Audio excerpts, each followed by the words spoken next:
주님의 위로가 필요합니다. 라는 제목으로 함께 말씀을 나누겠습니다. 오늘도 복된 주일 온라인 예배를 통해서 하나님의 위로를 경험하는 저와 여러분들 되시길 축복합니다. 말씀을 듣기 전에 아주 유명한 한 곡을 노래를 들려드리려고 합니다. 1979년 윤복희 가수라는 분을 통해서 우리 대중들에게 소개가 되었습니다. 가사와 멜로디가 지금도 우리의 마음 가운데 큰 위로와 진한 감동을 주는데요. 특별히 제가 좋아하는 가수 중에 에일리라는 가수가 리메이크를 해서 노래를 불렀더랬습니다.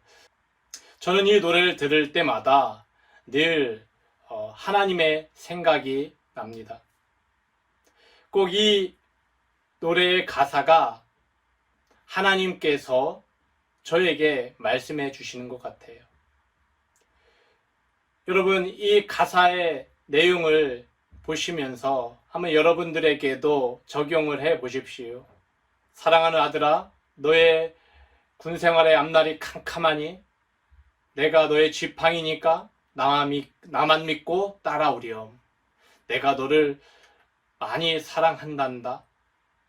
이제는 시작이야. 어깨를 활짝 펴고 이 힘들고 험한 군생활, 이 길을 함께 걸어가지 않겠니? 여러분, 혹시 이러한 메시지로 들리지 않습니까? 많은 시간들이 지났지만 지금도 많은 사람들에게 불려지는 이유는 이 노래가 많은 사람들에게 큰 위로를 주고 있기 때문이라고 생각합니다. 위로라는 말을 보면 따뜻한 말이나 행동으로 괴로움을 덜어주거나 슬픔을 달래준다라는 사전적 의미가 있습니다. 누군가의 따뜻한 위로의 말은 혹한의 추운 날씨에 따뜻한 아메리카노 한 잔과 같습니다. 푹푹 찌는 더위에 얼음이 들어있는 아주 시원한 음료와 같은 것이죠. 사람의 위로도 이렇게 큰 힘을 얻는데 하나님의 위로를 받는다면 여러분 어떻겠습니까? 하나님의 위로를 받으면 내가 힘들게 군생을 하고 있는 이 상황 속에서도 절망하지 않고 또 끝까지 견디고 이길 수 있는 힘을 얻게 됩니다. 또한 많은 문제들 앞에서도 그 캄캄한 환경과 상황을 보는 것이 아니라 밝은 등불이 되시는, 밝은 빛이 되시는 예수 그리스도를 바라보게 됩니다. 뿐만 아니라 하나님의 위로를 받으면 하나님이 어떠한 분이신가를 알 수 있게 되고 또 행복한 삶을 살아갈 수 있게 되는 것입니다. 이 시간 예배를 통해서 하나님의 위로를 경험하는 여러분들의 군 생활이 될 수 있기를 축복합니다. 오늘 본문 말씀을 보면 하나님의 위로를 경험한 사람들이 등장하죠. 6절에서 7절의 말씀을 보니까 사도 바울이 빌립보 지역에서 배를 타고 출발해 5일 만에 이 드로아라는 지역으로 도착을 했다고 기록하고 있습니다. 그리고 그 드로아라는 지역에서 7일을 머물면서 드로아 사람들을 만나 강론을 했습니다. 강론을 했다는 것은 한밤중까지 설교를 했다는 것이 아니라 한자리에 모여 사람들과 대화도 나누고 또 토론도 하고 말씀도 함께 나누었다라는 것입니다. 배를 타고 다른 지역으로 이제 이동을 해야 하는 그 전날까지 밤이 늦도록 바울의 강론이 계속된 것을 알 수가 있습니다. 그때 바울의 이야기를 듣고 있던 유도고라는 이 청년이 있었어요. 이 유도고는 굉장히 피곤한 가운데 이야기를 들었던 것 같습니다. 당시 유도고라는 이름은 노예의 이름들 중에 흔했다고 합니다. 그는 온종일 고된 일을 했던 그러한 청년이었던 것 같아요. 그래서 3층 창문에 걸쳐 앉았다가 졸음을 이기지 못하고 그만 창가에서 떨어지는 사고를 당하게 됩니다. 그곳에 있었던 많은 사람들이 3층에서 내려와 떨어진 유도고 청년을 구하려고 그 청년을 일으켜 보니 그는 이미 그 자리에서 죽어 있었던 것입니다. 9절 하반절에 보니까 졸음을 이기지 못하여 3층에서 떨어지거늘 일으켜 보니 죽었는지라. 원어에 보면 네크로스라는 단어를 사용합니다. 이미 죽은 자가 됐다라는 것이죠. 시체가 되었다라는 것입니다. 이 유도고가 죽자 말씀을 듣고 있었던 그 장소는 순간 아수라장이 되었을 것입니다. 그리고 이 청년의 죽음을 놓고 많은 사람들의 반응들이 나왔을 것입니다. 걱정하는 사람들도 있었을 것이고, 이 청년이 죽은 이유가 무엇 때문인가 라고 생각하는 사람들도 있었을 거예요. 또 이 상황을 부정적으로 보는 사람들도 있었을 것입니다. 정말 하나님이 살아계시면 어떻게 이런 일들이 일어날 수 있을까? 많은 사람들이 그렇게 시끄럽게 떠들고 있을 때 사도 바울은 어떻게 반응을 합니까? 죽은 유두고에게 다가가서 그의 몸을 안습니다. 그리고 일어나서 많은 사람들에게 이야기를 하죠. 떠들지 말아라. 생명이 그에게 있다라는 말을 전합니다. 사도 바울의 말을 들은 사람들은 굉장히 황당했을 것입니다. 분명히 이 청년이 죽은 것을 우리의 두 눈으로 확인을 했는데 그에게 생명이 있다라는 말이 그들에게는 와닿지 않는 것이죠. 그런데 결과적으로 보면 죽었던 유두고는 다시 살아나게 되는 놀라운 성령의 역사가 일어나게 된 것입니다. 이 유두고를 살리는 기적으로 인해서 그곳에 있는 많은 사람들에게 하나님의 복음이 전파되었을 것입니다. 그리고 많은 사람들이 하나님의 위로를 받았다고 12절에 기록하고 있습니다. 사랑하는 여러분, 우리가 살아가면서 어떤 문제들이 닥칠 때가 있습니다. 그 어떤 문제들을 만나면 우리는 절망적이고 또 그 상황을 부정적으로 생각하고 또한 그런 상황을 믿음 없는 눈으로 바라보는 경우가 많이 있습니다. 그때 쓰는 단어들이 어떤 것들입니까? 안 된다, 죽었다, 망했다, 이제는 끝났다 라는 부정적인 단어들이죠. 우리는 이 습관처럼 어떤 문제가 닥칠 때 이런 말들을 사용하게 됩니다. 이와 반대로 매우 심각한 문제가 발생했더라도 그 상황을 어떻게 하면 대처할 수 있을까? 어떻게 하면 이 상황을 지혜롭게 해결할 수 있을까? 긍정적으로 또 믿음으로 반응하는 사람들이 있습니다. 괜찮아. 다시 시작할 수 있어. 힘을 내. 우리 함께 기도하자. 그러한 믿음으로 그 상황들을 극복하게 되죠. 모두 죽었다고 말할 때 사도 바울은 그 유두고에게서 생명을 보았다라는 겁니다.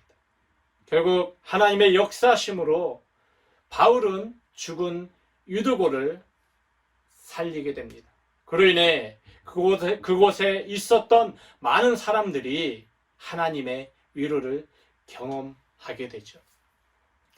하나님의 위로하심은 언제 일어납니까? 절망적인 상황에서 간절히 하나님을 찾을 때 일어나게 되는 것입니다. 나는 할 수 없어. 이러한 포기할 수밖에 없는 그런 상황 속에서도 하나님의 지혜를 구하고 또 찾고 두드리게 되면 받게 되고 찾아지게 되고 열려지게 되는 그러한 역사가 일어난다라는 것입니다. 우리가 주님께 기도하고 간절히 찾을 때 하나님은 기적을 보여주시고 또한 우리에게 위로를 허락해 주십니다. 예전에 군종병이 자신의 선임에 대해서 이야기해 준 적이 있었습니다. 이 박영진이라는 선임 친구가 자기에게 와서 하나님이 정말 있니? 그렇게 군종병에게 물어봤다고 합니다. 그러니까 자기는 내가 믿는 하나님, 그 하나님은 살아계시고 그리고 지금도 역사하시고 그 하나님은 박병장님도 사랑하신다 라는 말을 해줬다고 해요. 이 박병장은 하나님은 없다, 신은 없다 라고 생각했던 친구였던 것이죠. 그 군종병에게 감동이 됐는지 저녁을 앞두고 교회에 한번 나오게 됐어요. 해운권 추첨의 시간들이 있었는데 군종병이 가지고 있었던 이 해운권 주보를 이 박병장에게 선물로 줬다고 합니다. 이 박병장이 그 해운권을 붙들고 기도를 했다고 해요. 그리고 이렇게 기도했습니다. 하나님이 정말 살아계시면 해운권에 당첨이 되게 해주세요. 그리고 앞에 뽑히면 가위바위보를 그때 했는데요. 내가 가위를 내겠다고, 가위만 내겠다고. 그러니 하나님이 살아계시면 블랙스네일을 받을 수 있게 해달라고 기도를 했다고 해요. 그런데요, 놀랍게도 하나님께서 그 기도를 들어주셨습니다. 박병장의 번호가 뽑히게 됐고 앞에 나와서 가위바위보 게임을 해서 무조건 가위를 냈는데 1등을 하게 돼서 블랙스네일을 받아갈 수 있었습니다. 이 박병장은 생활관에 가서 이 군종병에게 이야기를 했다고 합니다. 정말 하나님은 살아 계시는 것 같아. 내 기도를 들어주셨잖아. 저는 이 이야기를 그 군종병에게 들으면서 하나님의 위로가 그 박병장에게 임했구나라는 생각을 하게 되었습니다. 지난주 부대 훈련이 있었습니다. 그래서 교회에서 이 위문 간식을 준비했는데 제가 직접 가지 못하다 보니까 여다 목사님을 통해서 전달을 해 주었습니다. 용사들이 행군을 하면서 얼마나 힘들고 또 목이 마르고 고단했겠습니까? 대성산이라는 그 정상에 올라가서 쉼의 시간을 갖고 있는데 갑자기 생각지도 않게 이온 음료와 초코파이가 전달된 것입니다. 용사들은 그것을 받는 순간 굉장히 큰 감동을 경험하고 또 하나님의 큰 위로를 경험한 것 같습니다. 그랬더니 그 다음 주에 예배 인원이 평상시보다 2배로 늘어서 예배를 2회로 나눠서 드리는 그런 상황들도 벌어지게 됐습니다. 얼마나 감사한 일인지 모릅니다. 이처럼 하나님은 이러한 위문품들을 통해서도 여러분들을 위로해 주시는 분이시라는 것이죠. 이번 주는 추석 명절 연휴입니다. 코로나로 또 군생활로 가족들과 함께 만나지는 못하지만 이 연휴를 통해서 하나님의 위로하심을 경험하는 추석 연휴가 되시길 축복합니다. 유도고가 다시 살아난 사건들을 통해 많은 사람들이 구원의 은혜를 경험하고 또 하나님의 위로를 받게 되었습니다. 이처럼 우리도 어떠한 절망적인 상황이 찾아온다 할지라도 우리가 그 상황 속에서 부정적으로 생각하지 않고 믿음으로 반응하며 또 우리가 하나님의 위로를 구하면 하나님께서 여러분의 삶을 복되게 해주실 줄 믿습니다. 그러한 복된 군생활 되시길 주님의 이름으로 축복합니다. 기도하겠습니다. 살아계시고 우리의 위로자 되시는 하나님 아버지, 우리는 한 치 앞도 내다볼 수 없기에 예상치 못한 일들이 생기면 늘 불안해하고 걱정해야 하는 연약한 존재들입니다.